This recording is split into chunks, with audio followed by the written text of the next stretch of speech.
Hello dear students.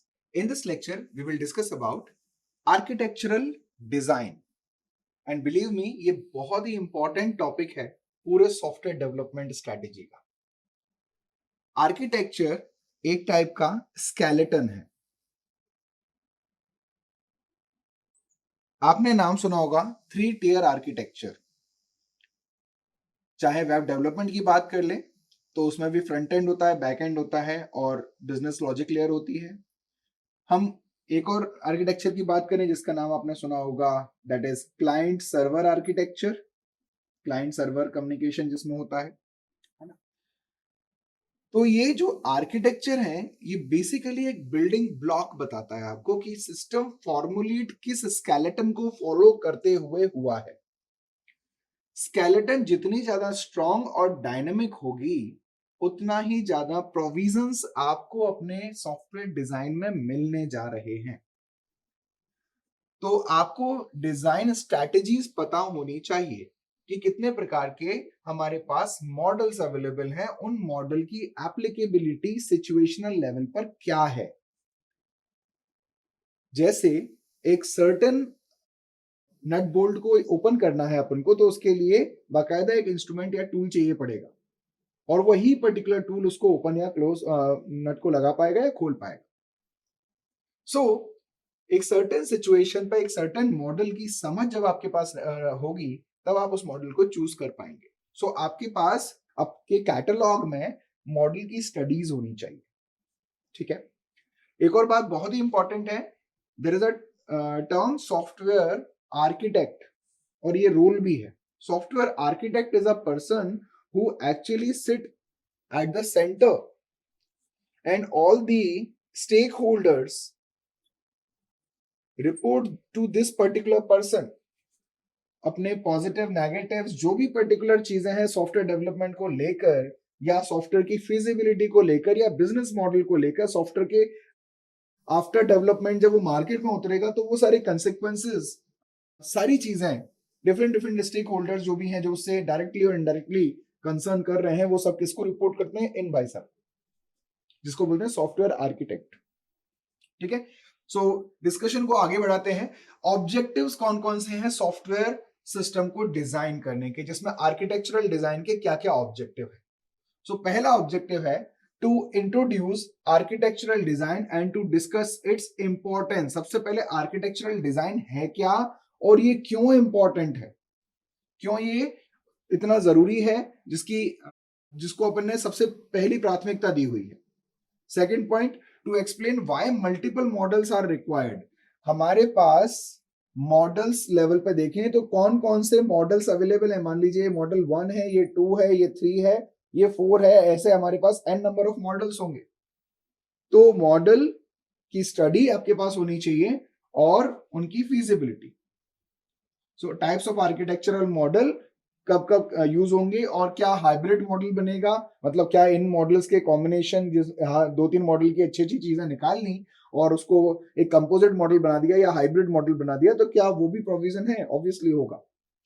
A high level model of a thing, किसी भी particular चीज को जब अपन रिप्रेजेंट करते हैं तो उसका एक हाई लेवल मॉडल, मतलब उसका और डिटेल्ड माइक्रो लेवल मॉडल आपके पास होना चाहिए। थर्ड अपना हो गया high level model.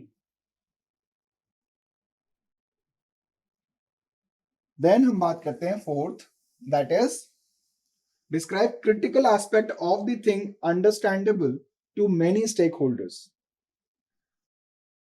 Critical aspect का मतलब समझिएगा, किसी भी एप्लीकेशन में कुछ चीजें ऐसी होती हैं जो आपकी नोन टेरिटरी होती है, जिसमें आपका बोलना चाहिए कमांड होती है। जैसे मान लो यूनिवर्सिटी सिलेबस में 5 यूनिट में से आपकी 2 यूनिट बहुत अच्छे से हैं, या फिर ये बोल सकते हैं पिछले सब्जेक्ट का ही थोड़ा सा एक्सटेंडेड रूप था, तो आपको पहले से उसके बारे में जानकारी है, तो उन 2 यूनिट्स को आप बिल्कुल इजीली हैंडल कर पाओगे। बट क्रिटिकल पार्ट कौन सा होगा? जिसमें आपका अभी तक एक्सपोजर नहीं है, या फिर ऐसी चीज जिसमें कॉम्प्लेक्सिटी हो। ठीक है। So describe critical aspect of the thing understandable to many stakeholder. ये जो स्टेक होल्डर्स हैं इनको पता है कि इस पर्टिकुलर एप्लीकेशन में, जैसे अपन रेलवेज की बात करें तो बहुत बड़ा क्रिटिकल सेक्शन आता है जब 10 से लेके 11 बजे तक आप बुकिंग कर रहे होते हैं, 11 से 12 जो तत्काल बुकिंग होती है वो आपका क्रिटिकल एस्पेक्ट है। आप देखिएगा उसमें है ना जो वेबसाइट है उसका एस्पेक्ट बदल जाता है, कैप्चा से आप वेरीफाई कर सकते हैं, कैप्चा भी बदल जाता है उसमें। इस तत्काल वाले एस्पेक्ट में है ना दूसरा कैप्चा आता है। इसका मतलब क्या है कि वो दूसरे पोर्टल से हैंडल हो रहा है, दूसरे पर्टिकुलर वेब लोकेशन से, वो पर्टिकुलर क्रिटिकल सेक्शन है, इसलिए उसको अलग से स्पेशल अटेंशन दिया गया है। ठीक है, I hope you are getting it. Critical section क्या है? Then it allow evaluation of the things properties before it is build. बहुत इंपॉर्टेंट पार्ट, कोई भी चीज बनाने से पहले उसको इवैल्यूएट कर लो, उसके डिफरेंट इटरेशन घुमा के एक बार देख लो, क्योंकि अगर आपने एक बार उसको बना दिया तो आपके, अगर वो सही नहीं बना तो आपके एफर्ट वेस्ट जाने हैं।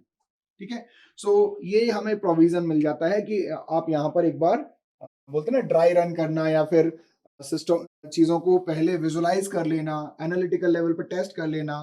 जैसे बात करें कि कुछ डिजाइनिंग टूल अपन यूज करके देख लेते हैं कि कैसा दिखेंगी चीजें टर्न अप होने के बाद, है ना। So these are the things that we cover up. Then provides well understood tools and techniques for constructing the thing from its blueprint. Blueprint क्या है? आपका टोटल स्ट्रक्चर कि कैसा सिस्टम लगेगा, कैसा होगा, है ना। ये आर्किटेक्चर बोलते हैं, बेसिकली आर्किटेक्चर ही उसका ब्लूप्रिंट होता है। सिस्टम का ब्लूप्रिंट सिस्टम का आर्किटेक्चर है ना।